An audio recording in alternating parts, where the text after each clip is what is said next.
Muchas gracias. Gracias por haberme invitado para estar aquí en esta conferencia tan importante con respecto a la prueba científica y al proceso legal que involucra tanto a niños como a familias. Durante la jornada de hoy tenemos este tema, como pueden ver, que es la ecocámara de la desinformación, que son falsos enunciados sobre lo que es la teoría de alienación parental. Por ende, voy a explicarles qué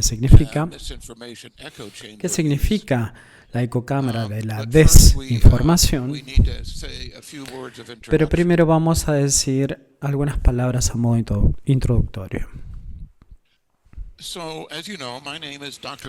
Como ustedes saben, me llamo Bill Burnett y soy psiquiatra infantil y psiquiátrica forense en Nashville, Tennessee, Estados Unidos.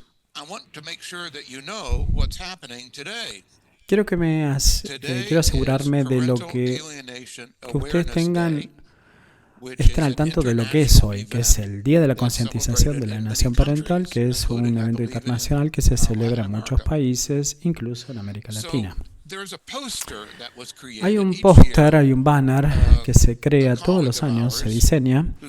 Lo hace un colega nuestro que se llama Ricardo Somoes, que está en Portugal, y diseña este póster celebrando el Día de Concientización Internacional de la Alienación Parental. Este es el póster de este año. Vamos a ver el póster. Les tengo que advertir que da un poco de miedo. ¿Por qué? Porque es una mano que está sangrando y está sosteniendo a un niño que está como si fuese una marioneta, y por debajo corren unas líneas en rojo que supuestamente es sangre que gotea de esta mano. Un horror. Pero bueno, en la parte superior fíjese que hay unos hilos y hay unas tijeras que cortan los hilos de la marioneta, que es el niño. Entonces alguien trata de rescatar, por así decirlo, el niño, como pueden ver. Por debajo, en la sangre, fíjense que están los nombres de los diferentes organismos u organizaciones que han avalado o sponsoreado este póster este año. Algunos los conocen, por ejemplo, Alcalva, que está en Francia, Luego también tenemos una organización que es Acción Global de Integridad de Investigación y Alienación Parental, que está en México, y algunos otros organismos o agencias que seguramente conozcan. Por ende, quiero decirles entonces, congratulations o felicitaciones de este Día de la Concientización de Alienación Parental. Esto es lo que vamos a cubrir hoy. Vamos a hablar de lo que son los enunciados falsos o las definiciones falsas de la desinformación con respecto a la teoría de alienación parental y algunos ejemplos de desinformación. Y vamos a hablar también de investigación que nosotros hicimos con mis colegas, alguna investigación que hicimos con respecto a la desinformación que existe sobre la alienación parental, y vamos a hablar de cómo corregirlo, cómo remediar y contradecir esta desinformación o contrarrestar esta desinformación para que tengamos un mejor entendimiento del tema. Acá tenemos varios ejemplos. En realidad, primero quiero que tengamos la misma definición de alienación parental. Vamos a leerla. La alienación parental es un estado o una condición mental de un niño, típicamente uno cuyos padres están en un alto conflicto, tanto de separación como divorcio, y donde el niño se alía fuertemente con un padre, que es el padre favorecido, y rechaza la relación o el contacto con otro padre, que es el padre alienado, sin un buen motivo. Muchos lo ven como si fuese un diagrama. En este diagrama ustedes pueden ver en la parte superior que hay un padre alienante y luego un padre alienado que están en conflicto. Entonces se empiezan a culpar y pelean, y el chico es como si fuese un rey. Y en esta flecha amarilla tenemos la alienación parental, que es el estado mental del niño donde tiene falsa información sobre uno de los padres, y está el rechazo del niño sobre el padre alienado, que es lo que terminamos en definitiva denominando como alienación parental. Sin embargo, en la flecha en rojo, en el margen izquierdo, tenemos lo que se llaman comportamientos alienantes. ¿Qué es lo que sucede? Bueno, el proceso general, a grandes rasgos, de lo que sucede es que es el padre alienante demuestra comportamientos de alienación que terminan ejerciendo influencia en el niño para que rechace a ese padre alienado. La mayoría comprende esto y es por eso que se define así durante varios años. Y así es la definición de alienación parental y de comportamientos alienantes. Desde que en un principio se acuñó el término alienación parental en 1985 por un psiquiatra que se llamaba Richard Garner, había mucha información o desinformación o falsos enunciados acerca de la falsa información o sobre la teoría de la alienación parental. Esto sucedió repetidas veces en teorías de psicología, donde la desinformación surgió repetidas veces en diferentes formas. Y acá tenemos un par de ejemplos. Acá tenemos un artículo que apareció en una gacetilla importante en psiquiatría forénsica, en la gacetilla de la Academia Estadounidense de Psiquiatría y el Derecho. Apareció un artículo en esta gacetilla que fue problemático y este es el artículo. Se llamaba El debate de alienación parental que pertenece al juzgado y no en el DSM-5. En otras palabras, con mis colegas en ese momento estábamos tratando de incorporar a la alienación parental en el manual de diagnóstico, tanto el DSM y el ICD. El DSM es el manual de diagnóstico y estadístico de trastornos mentales publicado por la Asociación Psiquiátrica Estadounidense y el ICD es el manual de diagnóstico publicado por la OMS, la Organización Mundial de la Salud. Entonces ahí tratamos de incorporando en el DSM-5 y esta es gente que escribió un artículo en desacuerdo con nosotros. Respondimos a este artículo con nuestro propio artículo, con Amy Baker, que escribimos un artículo en la misma gacetilla un par de meses después y pudimos responder frente a los enunciados del artículo como si fuese críticos, ¿no? Era una solución que podría llegar a aclarar la desinformación que existía a través del artículo primero. Acá tenemos otro ejemplo. Este es el libro que se llama Evaluación de Familia y Litigio de Custodia. Es un importante libro porque fue publicado por la Asociación Psicológica Estadounidense. Y acá había varios errores con respecto a la teoría de la alienación parental, donde en este caso nos quejamos frente a los autores del libro. Acá tenemos los nombres: Benjamin, Connie Beck, Morgan Shaw y Robert Hefner. Nos quejamos con ellos y también con la editorial, porque la editorial era una organización importante que era la Asociación de Psicología Estadounidense. Entonces nos comunicamos con la gente de mayor jerarquía en la junta de la asociación y tuvimos éxito. Y pudieron llegar a corregir el libro. En realidad, corrigieron la versión digital, la online, y dijeron que en la próxima edición iban a hacer la corrección de la edición en papel del libro. De alguna manera tuvimos éxito. Acá tenemos otro ejemplo de la desinformación. Acá tenemos una gacetilla que es muy buena, se llama Children and Youth Services Review, revisión de servicios de juventud y niños. Se publicó un artículo hace un par de años que tenía solamente un error en una o dos oraciones. En realidad el artículo era muy bueno, pero tenía un pequeño error. Entonces le enviamos la corrección, los autores estuvieron de acuerdo y corrigieron eso. Y si ustedes ven la versión online, van a poder ver la versión corregida, que realmente pudimos corregir exitosamente la desinformación que había.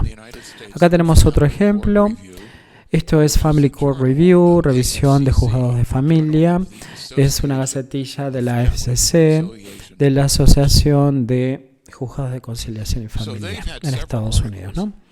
Ellos habían escrito varios artículos que tenían desinformación y ahí estaban de acuerdo que si yo mandaba un artículo nuevo, lo iban a publicar como para aclarar la desinformación que existía en los artículos. Todavía no lo hice, pero sin embargo voy a tratar de publicar un nuevo artículo pronto. Entonces tuvimos éxito al comunicarnos con ellos. Pero acá tenemos un ejemplo donde no tuvimos éxito. Acá tenemos un artículo en la gacetilla de la Academia Estadounidense de Abogados de Familia hace unos años. El nombre del artículo era Bajo el microscopio, la admisibilidad del síndrome de alienación parental, que sabemos que no es un síndrome. El artículo tenía muchos errores. De hecho, la premisa de este artículo en su totalidad era un malentendido o desinformación con respecto a la teoría de la alienación parental. En este caso, me comuniqué con el autor, con el editor de la gacetilla también, intercambiamos correspondencia, pero no estuvieron de acuerdo en hacer nada. De hecho, sí he colgado el artículo, la gacetilla, y no le hicieron ninguna revisión o corrección. Entonces, no funciona nada ahí. La idea es que a veces, como les estoy explicando, es posible hacer correcciones a la desinformación que existe, pero no siempre.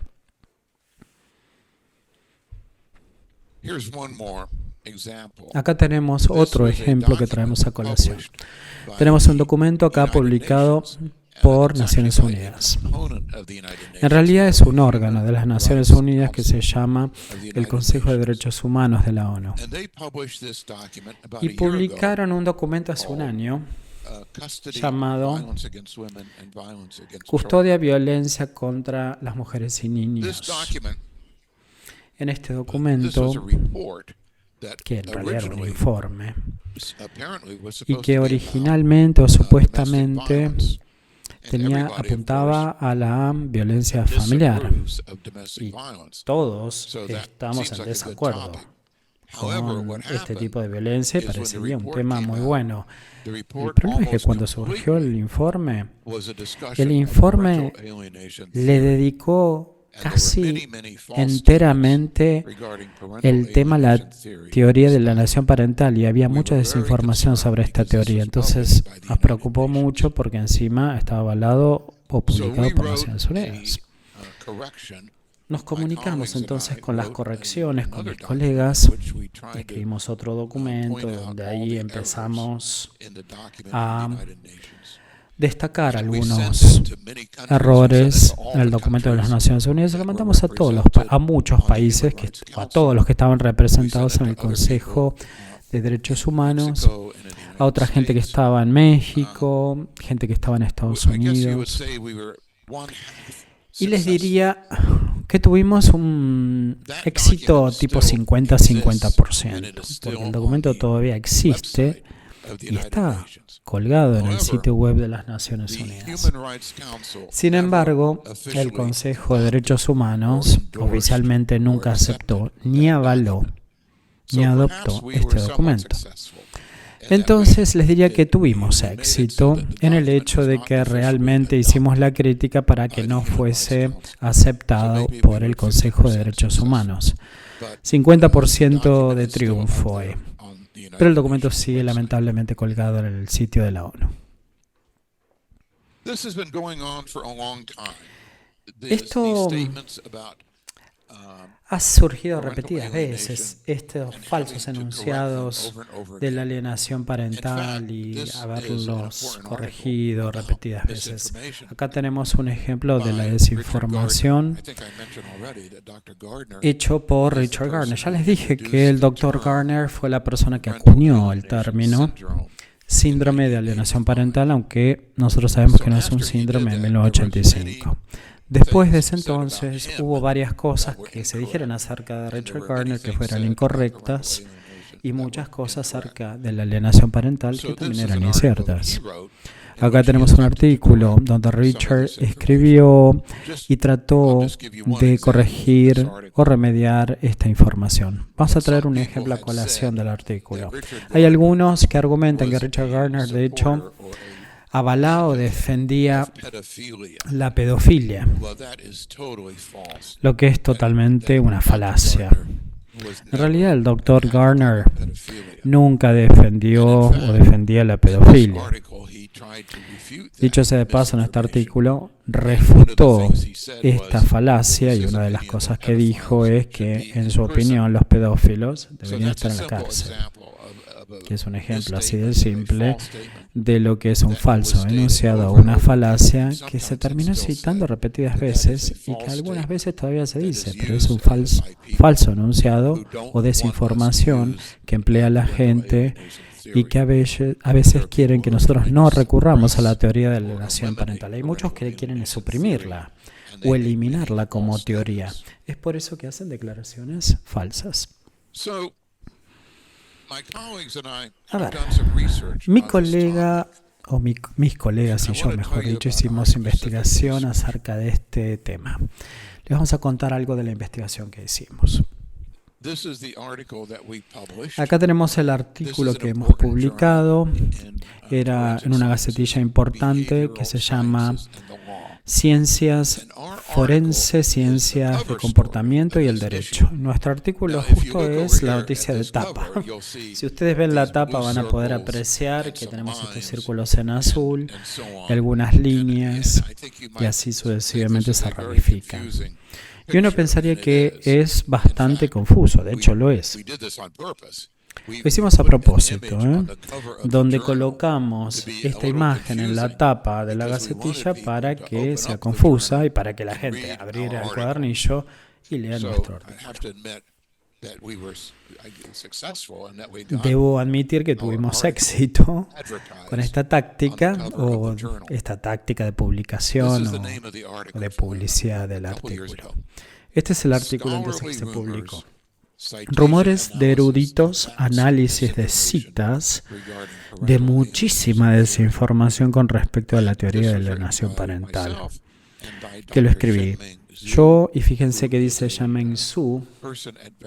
Xiaoming Zhu es una doctora en Vanderbilt University y es experta en recopilación de datos de investigación, experta en cómo mostrar datos complicados para investigación, para emplearlos en artículos y presentaciones.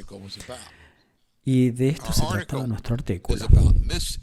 El artículo trataba sobre la desinformación sobre la alienación parental, donde estudiamos varias gacetillas profesionales y ahí descubrimos que era la misma desinformación que se repetía varias veces, citada en muchas otras publicaciones, y es por eso que escribimos este artículo, porque era la misma desinformación que se ramificaba. Vamos a leer lo que es la información falsa, que se publicó varias veces. Cita dice: la teoría de alienación parental presupone que el padre favorecido ha causado alienación parental en el niño simplemente porque este niño se rehúsa a tener una relación con el padre rechazado sin identificar comportamientos de alienación por el padre favorecido, lo que es falso. Porque lo que está diciendo esta gente es que nosotros presuponemos que cada vez que hay alienación o rechazo a un padre por un niño, es que fueron inducidos o indoctrinados por el padre alienante o el favorecido. Es por eso que es un falso enunciado o una falacia, porque cada vez que en realidad vemos un rechazo de contacto hacia un progenitor, concluimos automáticamente o presuponemos que se debe a comportamiento de alienación. Y esto no es lo que decimos, es una falacia. con respecto a la teoría de alienación parental. Esta es la información legítima. Lo que decimos es que hay muchos motivos posibles para que haya un rechazo de contacto del niño hacia el progenitor o problema de contacto filial, y la alienación parental es una de las muchas posibilidades. Fíjense la diferencia. La falsa información dice que nosotros presuponemos que en cada ejemplo de rechazo por contacto se debe a alienación parental. Pero lo que dice la información legítima es que hay muchos motivos por el cual un niño puede rechazar el contacto con el padre. La alienación parental es uno de estos factores y se tendría que evaluar muy bien la situación como para dilucidar cuál es la causa exacta de este motivo por el cual el niño rechaza el contacto. La doctora Su, que es mi colega, y yo descubrimos que estas falacias se repetían y se citaban muchas veces en la literatura de psicología y también en literatura jurídica. Entonces hicimos una larga lista y esto es lo que encontramos. ¿Ven todos los círculos que aparecen acá en celeste? Bueno, cada uno es un ejemplo de un artículo en una publicación profesional que tiene una falacia y que tiene el nombre del autor, la fecha, el año de publicación, etc. Y había 94 ejemplos en este cuadro que están en orden cronológico. Desde el margen izquierdo ven que es Wood, la primera escritora en el 94, que fue la originaria, que publicó algo de alienación parental, y luego llegamos a ver artículos ramificados hasta el 2022, un orden cronológico mostrado en secuencia. Cada uno de estos artículos entonces concluyó, por ende, a través de otros artículos y citas, y fíjense que el tamaño de los círculos nos demuestra algo. Porque el tamaño de los círculos nos muestra cuántas veces ese artículo fue citado posteriormente en años subsiguientes. Entonces ahí ven a Brooke 2001, que fue el artículo que publicó una profesora de Derecho, por eso que tiene un círculo en grande, y ese artículo fue citado varias veces posteriormente. Acá tenemos entonces la misma imagen con mayor explicación, con mayor detalle. ¿Ven todas las líneas? Bueno, las flechas dicen cómo estos artículos fueron citados a través de otros artículos. Y fíjense que tienen como una flecha que sale y que muestra que la cita fue replicada por otra gente. Como ustedes pueden ver, entonces hay muchísimas citas entre autores. Es por eso que la misma información se publicó repetidas veces.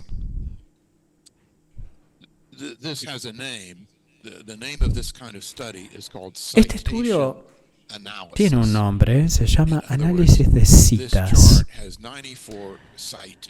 Acá, por ejemplo, en este cuadro tenemos 94 referencias o citas, y el análisis es cómo se vinculan, cómo se correlacionan. Y cada una de las citas es como un modelo para las otras citas que surgieron posteriormente, donde hay 94 citas, pero hay cientos de referencias cuando uno analiza las flechas. En esto hicimos la investigación y es una descripción muy sustancial de los errores que se cometen cuando uno cita la desinformación, la misma desinformación. Es como una perpetuación de la misma desinformación, vamos a decirlo así. Vamos a verlo en detalle. Si uno ve el margen izquierdo, por ejemplo, donde dice Wood, bueno, todo comenzó, se originó ahí. Comenzó remontándose a 1994 con esta mujer que se llamaba Wood, que era alumna de Derecho en la Universidad de California, cursaba en la Facultad de Derecho y fue la primera en escribir un artículo o una tesis en la Gacetilla de la Facultad de Derecho de California. Y fue publicado y fue citada por otros autores, como pueden ver de las flechas. Ya que era la primera que citó Wood, tiene flechas que son salientes, porque hicieron referencia al artículo, pero obviamente ella no tomó otra fuente porque ella fue el origen. Entonces, por eso siempre las fechas son salientes de Wood. Ahora, sin embargo, si vemos el margen derecho, esta es la actualidad. Es por eso que el proceso llegó hasta el 2022, ¿no? Y los más recientes vemos en el 2022. Acá hay un libro que se publicó, fíjense, hace un par de años. Ahora, en este caso, uno puede ver que se pueden apreciar círculos más chicos. No tienen flechas salientes porque son nuevas, pero sí tienen las que ingresan. Hay varios ejemplos citados de publicaciones anteriores, pero no han sido citados por otra gente. Entonces, así funciona lo que es la desinformación en términos de este diagrama. Y este artículo lo publicamos en la tapa del artículo de fondo de la Gacetilla Profesional hace un año y medio. Continuamos con la investigación y seguimos profundizando en el estudio de ejemplos adicionales, donde hablamos no solamente de diferentes tipos de desinformación, sino de la misma desinformación donde los críticos de la alienación parental argumentan que nosotros pensamos falsamente que cada ejemplo de rechazo por contacto del niño se ve causado por el padre alienante. En realidad no pensamos eso y de hecho no es parte de la teoría de la alienación parental. Pero la gente repite esto de memoria varias veces, constantemente. No sirve y es destructiva para la teoría de la alienación parental. Este es el nuevo artículo que con la doctora Su estamos escribiendo. Este es el título, de hecho, de la charla esta, que se llama Ecocámara de la desinformación, teoría de alienación parental. Y acá dice Gacetilla de derecho familiar, derecho de familia, trauma, custodia del niño y de desarrollo evolutivo del niño. Fíjense que este artículo se desarrolla con la información falsa porque se correlacionaba con estas gacetillas. Antes teníamos 30 o 40 gacetillas, pero ahora nos vamos a concentrar en un ejemplo, en un artículo y ver a ver si hay desinformación en esa gacetilla en particular. Entonces, cuando escribimos este artículo, se está considerando para presentar a través de una revisión de pares en la gacetilla y se va a publicar en un par de meses. Esto es lo que sucedió en esta gacetilla. Fíjense, este es el pantallazo general. Pues acuerdan que yo les mostré un diagrama muy similar. El diagrama anterior en realidad tenía 94 ejemplos de citas de la misma desinformación y todavía encontramos algunas más. Ahora el nuevo diagrama tiene 110 ejemplos de la misma falta de información o desinformación. El punto de partida es el mismo, es Wood y del margen izquierdo. Y el punto final o destino es el mismo en el margen derecho hacia el 2022. Sin embargo, hay ejemplos adicionales comparados con los que mostramos anteriormente. Lo importante es lo que hicimos acá. Acá empezamos a buscar artículos que tenían una correlación con una gacetilla específica. Y esto es lo que encontramos. Fíjense que estos artículos, me parece que son como 60, de 110. Y todos los artículos tenían algún vínculo o correlación con la misma gacetilla, donde los autores de estos artículos estaban en la dirección editorial o junta editorial de esa gacetilla, o el artículo en realidad estaba publicado por esta gacetilla en especial. Les vamos a mostrar una explicación ahora. Hay como 60 artículos con la misma desinformación que comparten. Y de ellos 17 artículos fueron publicados en esa gacetilla misma. 57 fueron miembros encima Los que escribieron esto fueron miembros de la junta editorial de esa gacetilla. ¿De qué gacetilla hablamos? Bueno, del Journal de Child Custody, de custodia del niño. El motivo por el cual sucede esto es que los editores de esta gacetilla no van en contra de la idea de la alienación parental, la criticaron por años, y uno tiene que tener evidencia de lo que estamos diciendo. Entonces, esta fue el editorial de varios años de dos editores. Vamos a ver lo que dijeron. 30 años después de Richard Gardner descubrió el síndrome de la alienación parental sin ninguna investigación, apoyo o definiciones razonables. No hay un mecanismo que existiese conocido que explique esa inducción del niño que supuestamente tiene una relación, un vínculo fuerte con un padre y que lleve a que el niño rechace el contacto con el otro padre. Lo que critican es ridículo. Están diciendo en realidad que no tenemos un entendimiento de la noción que los adultos o los padres pueden ejercer influencia sobre los niños para que lleguen a sentir o pensar en ciertos conceptos. Pero en realidad es aparente porque en la vida cotidiana, en realidad, tanto los padres como los docentes lo hacen todo el tiempo. Le explican cosas a sus niños y los chicos adoptan el sistema de dogma o de creencia de la familia o de los padres, que es información factual. Por ejemplo, los docentes y los padres de alguna manera indoctrinan tanto a los niños, alumnos, en matemática, lectura, historia, geografía. Y así los chicos aprenden porque reciben comunicación o información de los padres y de los docentes. Y de esa manera también los padres alienantes inducen a los chicos como para que le tengan miedo, como para que rechacen al otro padre alienado. No hay ningún secreto de cómo sucede esto. Acá tenemos el Journal of Child Custody, que es la gacetilla que yo les estaba mencionando en la investigación que estamos haciendo. Sabemos que el editor va en contra de la idea de la teoría de la alienación parental y el editor lo dijo durante varios años. Es por eso que estos artículos terminan siendo publicados en esa gacetilla.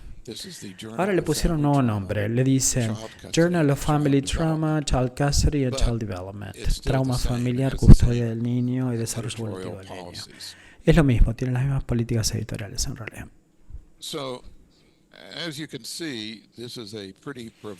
Como ustedes pueden ver, fue una provocación el artículo.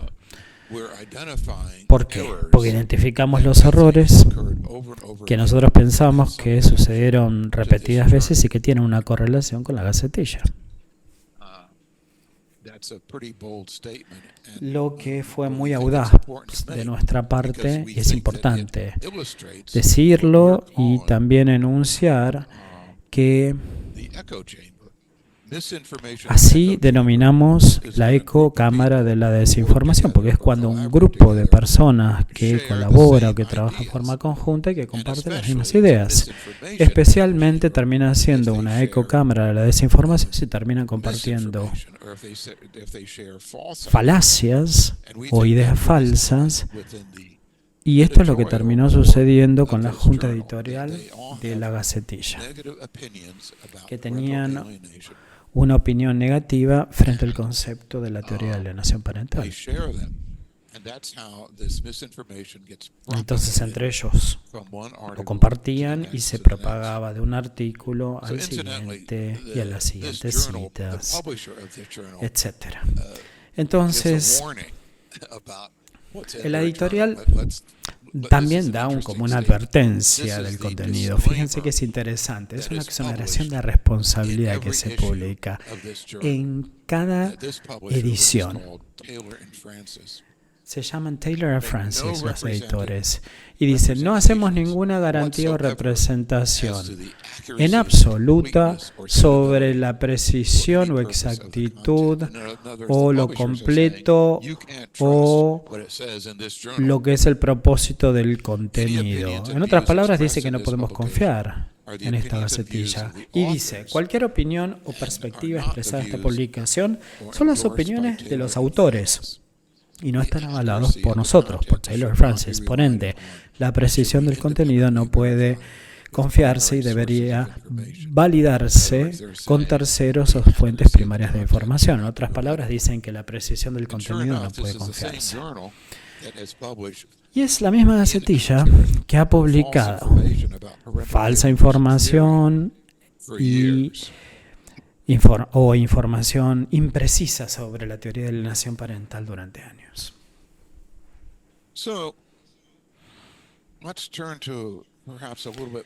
A ver, vamos a analizar un enfoque más positivo de ver la alienación parental. ¿Qué podemos hacer con respecto a la desinformación de la teoría de alienación parental y otros temas? Porque esto ha sucedido durante los últimos 30 o 40 años. Entonces, ¿cómo podemos remediar o corregir este tipo de cosas? Hay algunas cosas que ya las hice. Yo les di ejemplos donde con mis colegas nos quejamos frente a una editorial y dijimos, bueno, por ejemplo, una era la Asociación de Psicología Estadounidense. Le escribimos una carta de queja, hicieron la corrección en el capítulo, en el libro, en la versión digital. ¿Se acuerdan? Otra cosa que podemos hacer es una refutación de esa información en la misma gacetilla. También les di un ejemplo, había un artículo y después de un par de meses con la doctora Amy Baker escribimos un nuevo artículo y se publicó en la misma gacetilla. Otra cosa que podemos hacer, pero es un proyecto de gran envergadura, es escribir un libro. También tiene un ejemplo de esto. Pueden hacer algo más sencillo también, que es escribir una carta, escribirle al editor, y es un artículo que es parte de la página editorial del periódico, de la gacetilla, que tiene la parte de opiniones, en vez de la parte de noticias. O hoy en día pueden grabar un video que tiene más efectividad, como para poder transmitir el concepto, ¿no? Que puede terminar en YouTube o en otras redes sociales o plataformas, y que puede facilitar las cosas en vez de escribir todo el libro. Hay otras cosas también que podemos hacer. No traten de hacerlos por sí mismos, no. Traten de hacer una alianza, una campaña donde se juntan con otros y en forma conjunta pueden colaborar, escribir un artículo, un capítulo o enviar una carta de queja a la editorial o lo que sea.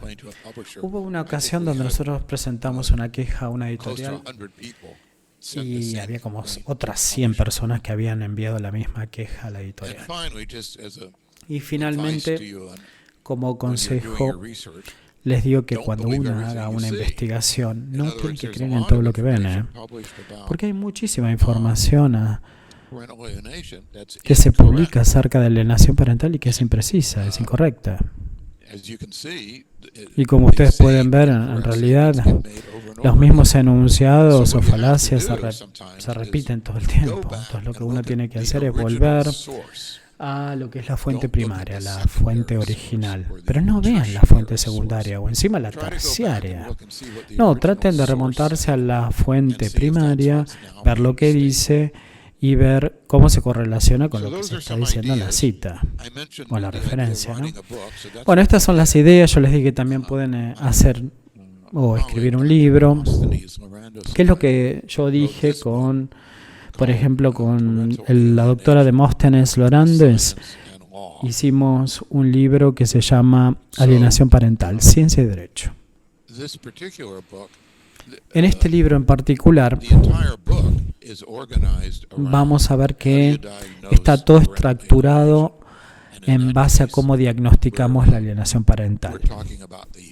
Y acá hablamos del modelo de 5 factores, donde uno hace la identificación o el diagnóstico de la alienación parental, que se utiliza como base o plataforma para la estructura del libro. También tiene tema de desinformación. Por ejemplo, al final de cada capítulo también damos ejemplos de desinformación sobre la teoría de la alienación parental y cómo contradecirla o cómo contrarrestarla, mejor dicho.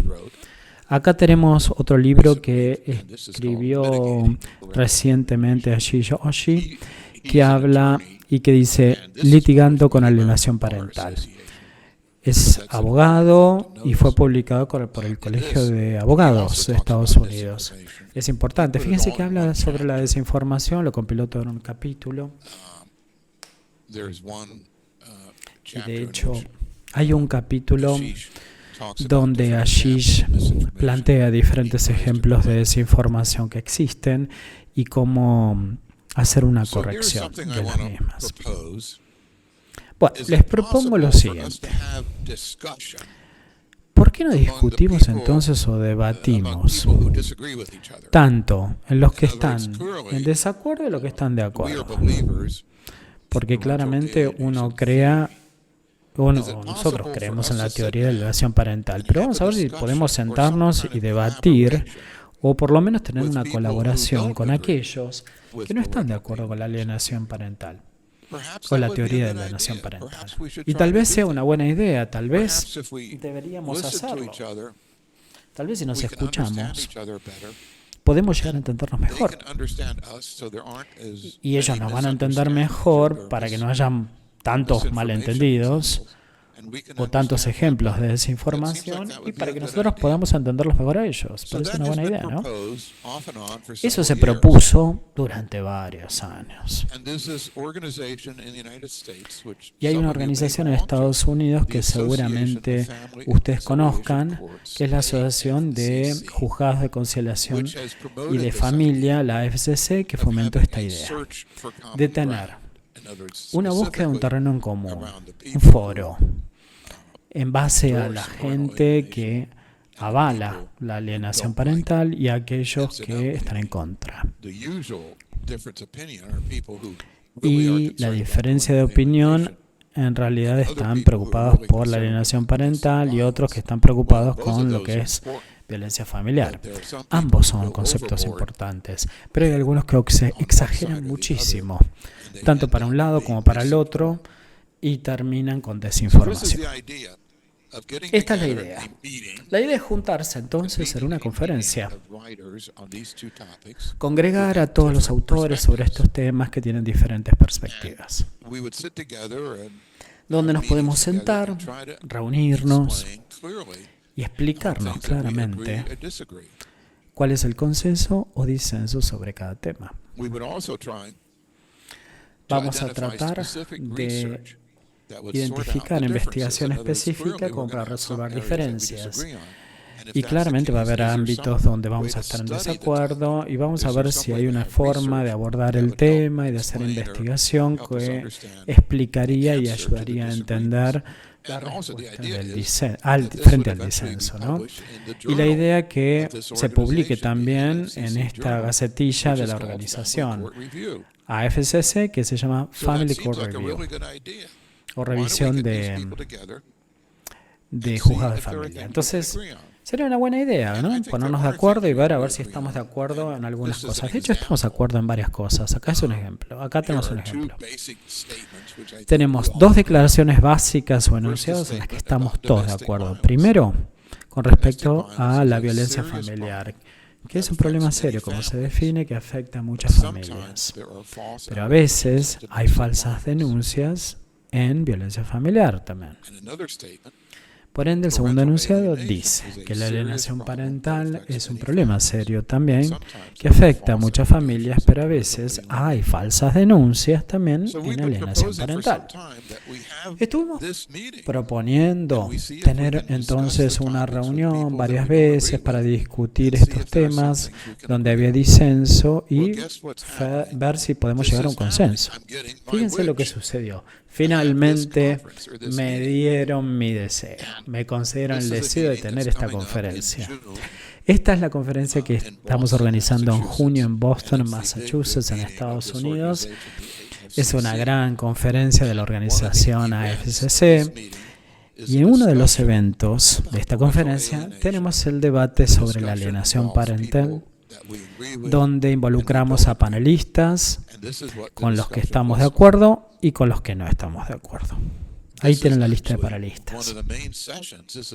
Esta es la sesión plenaria, de hecho, es la principal, donde toda la conferencia se reúne en una sala grande y se llama Despolarización, por ejemplo. Charlas de paz de la FCC sobre problemas de contacto filial. Se llaman charlas de paz porque obviamente ha sido una batalla, una guerra constantes entre diferentes bandos, ¿no? Del bando de la alienación parental y el de violencia familiar. Y en este caso, en los últimos, vamos a hacer una presentación ahí. Si justo están viniendo a Boston para esta conferencia, me la van a saber, nos sentamos a tomar un café y podemos discutir más sobre el tema. Fíjense los panelistas. Estoy yo, que represento la teoría de la alienación parental. Tenemos a Peter Chaffee, psicólogo de Canadá, que está a favor de violencia familiar, obviamente. Luego tenemos el resto de los panelistas que tienen un interés en el tema, pero tienen una postura más neutral. Tenemos a Harris Brett, que es psicóloga. Hay un juez jubilado, que es Denise McCauley, y una abogada, que es Stacy Platt. Son todos los panelistas que precedirán esta sesión. Entonces, si están en Boston, contáctenme y nos vemos. Bueno, esta organización es la que presido, es el Grupo de Estudios de Alienación Parental, PASG. Pueden ingresar a nuestro sitio, que es pasg.info. Y si ustedes quieren unirse o incorporarse a la organización, sería una idea fantástica. Entran al sitio web, hay un hipervínculo que dice ser miembro, y ahí se asocian a la organización PASG. Muy bien, quiero agradecerles por la atención, por haberme invitado. Voy a dejar de compartir el PowerPoint, pues ya no es necesario. Y ahora empezamos con las preguntas, ¿no? Sí, gracias por la presentación, por toda la desinformación, los errores que se comunican y qué acción podemos hacer para resolver este tema. Tenemos preguntas de la audiencia. Primera pregunta de Ricardo Lima de México, que hizo la siguiente pregunta.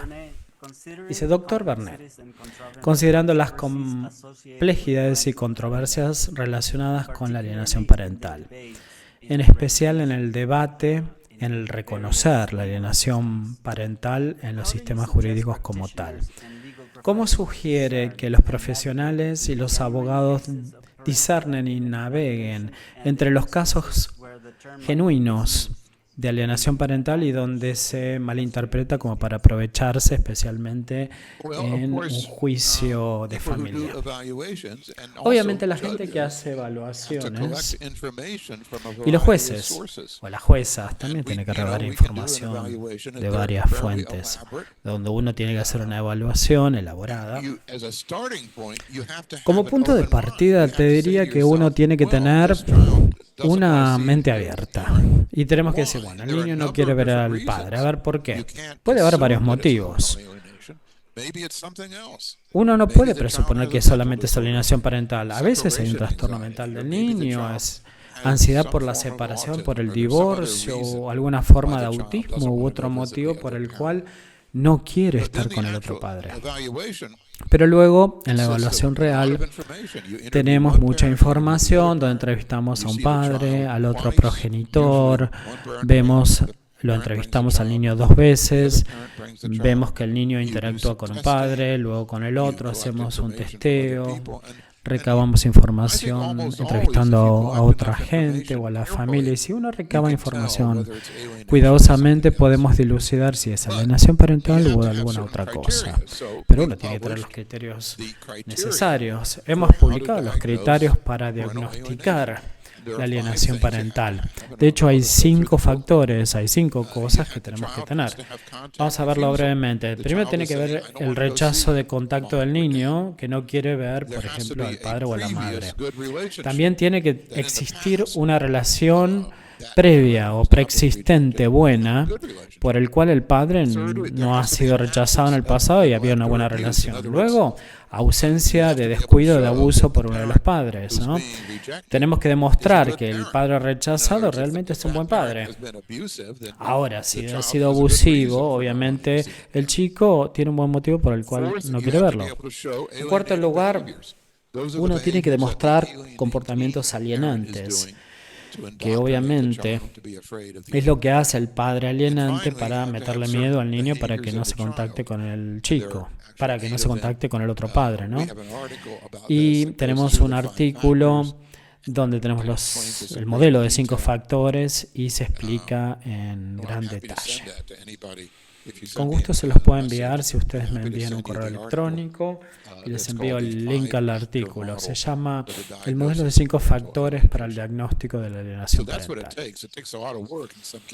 Lleva mucho trabajo en algunos de los casos como para dilucidar si es alienación o algún otro motivo.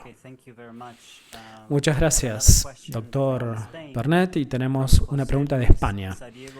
La hace José Luis Ariego Morillo.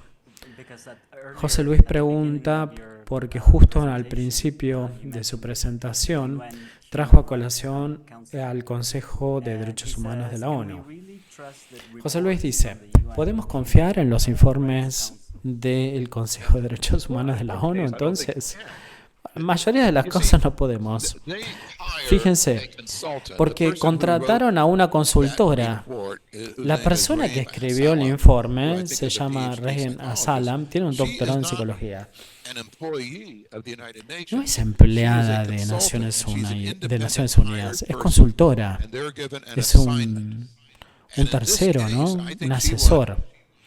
Se le dio una tarea, pero se desvió porque se tenía que concentrar en violencia de familia, pero se ramificó y fue a criticar la alienación parental. No, en realidad este informe no se puede confiar. Sí, tal vez el Consejo de Derechos Humanos de la ONU tiene una comisión importante y trata con varias cosas graves que suceden en el mundo, obviamente. Entonces, con suerte, en la mayoría de las situaciones saben lo que están haciendo y tienen precisión, pero en esa situación en particular el informe era incorrecto. Muchas gracias. Y tenemos la última pregunta que viene de María de Puerto Rico. ¿Qué pregunta? ¿Cuál es la diferencia entre alienación parental y distanciamiento parental? Muy bien, muy buena pregunta. Lo que tenemos que saber es que en la alienación hay un rechazo del padre porque ha sido inducido por la madre. Y hay una inducción para que se rechace al progenitor, ¿no? No es por un buen motivo, sino que es por un invento. Ahora, en el distanciamiento es el chico que rechaza al padre o a la madre por un buen motivo, por no ser un buen padre o madre. Tal vez porque hubo abuso, o descuido, o realmente era un mal padre o mala madre. Entonces es por eso que no quiere dedicarle el tiempo a ese progenitor, es por eso que es distanciamiento. Pero en la alienación no, hay una inducción o indoctrinación.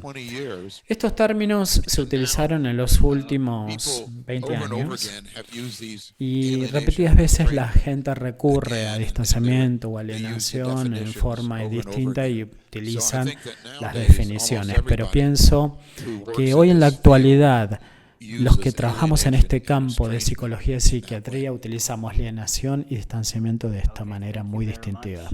Muchísimas gracias. Gracias por su tiempo, por esta presentación que nos ha dado el Congreso, por estar con nosotros. Un honor haberlo tenido y esperamos tenerlo en los futuros webinars y conferencias. Muchísimas gracias. Les agradezco por toda la hospitalidad. Les agradecemos a todos. Muchas gracias. Hacer unas